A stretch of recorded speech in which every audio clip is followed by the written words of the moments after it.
You're watching The Morning Show on Global Kingston. Please join me in welcoming Cathy Forshner, owner and hearing instrument specialist at Sounds for Life Hearing Aid Clinic. And we're talking about hearing loss prevention because people talk about, you know, you got to get your eyes checked, you got to get your teeth checked. People rarely remember of the importance of hearing checks. That's absolutely true, and we're trying to encourage people more and more every day that when you're having your eye test or you're having your ear test or having your teeth checked, you know, you want to put the whole package together and get your ears tested too.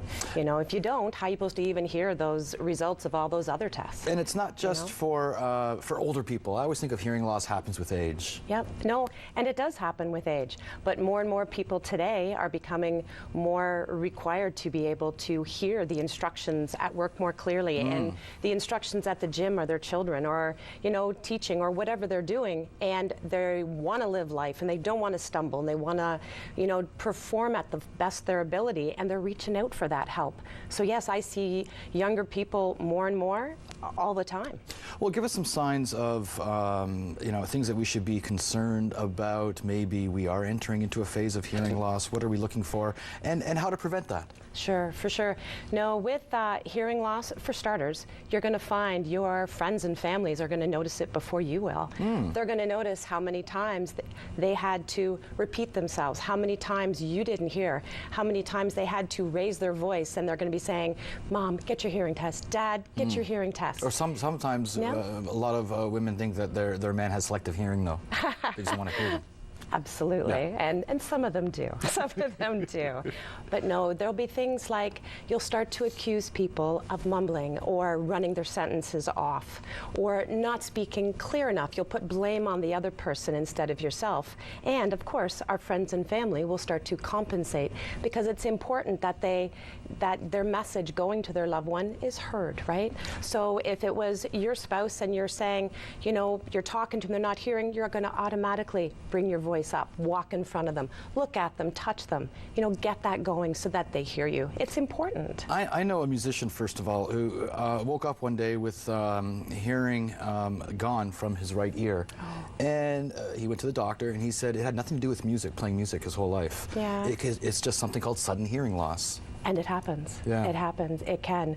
I remember years ago, I fit a lady with hearing aids both sides, and a week later she called me and said, "I can't hear anything out of my right side." We checked the hearing aid and everything was fine. She went for further testing and it just happened. It can happen. It's sad, but it can happen. Well, there's ways to help in that. And I remember years ago, hearing aids, big gangly things. You see them a mile away. Yep. They're very discreet now. They are. They are. They're fun. They're full of colors. They're so small. Some of them are deeply inserted into the ear. Some of them, excuse me, some of them go behind. I've even heard of people bedazzling them. You can get them in camouflage. You can get them in, you'll notice here in the front, they're pink and purple, or if you want them to be discreet, you can go shiny black or taupes or greens or anything you want. Customize them any way you want. And there's apps now. Oh, there sure is. Explain the Bluetooth technology and how that has entered into the technology in the world of hearing aids today. They're direct to Bluetooth. You can connect them to your cell phone, your iPad, your computer. If a phone call comes through, it's right into your ears. You can go to the gym if you wanted to, and you can connect it to your phone, your whole music, anything you want. You've got 30 meters. You can literally have your phone in your gym bag and hear everything right through. For those people with hearing loss, being able to hear through 2 ears on the phone, being able to do direct transmission right from the television, right into their ears. You and I could watch TV together, me at my volume, you at your volume. It helps so much. What are these devices here? They don't look like hearing aids.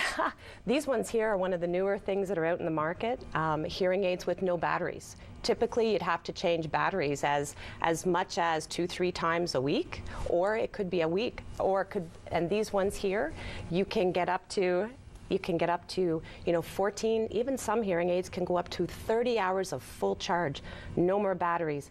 As you get older, little parts are hard. And if you just have to put them in a case and they charge, take them out in the morning and put them on, makes life really easy. This here is a streamer that connects your hearing aids direct to the television. These ones here in front, those are remote controls. If someone doesn't have a cell phone or a smartphone, there's remote controls that can adjust programs, volume, connectivity with hearing aids. If you've What got a different world it is now. I know. If you've got a smartphone, iPhone, you can download an app right off the Google Apps or off the App Store. You can adjust everything from bass to treble to programs. Perfect. To there's even on there, Find My Phone, a GPS for your hearing aids if you're looking for them. Cathy Forshner, Yeah. we thank you so much, owner and hearing instrument specialist at Sounds for Life Hearing Aid Clinic. Thank you.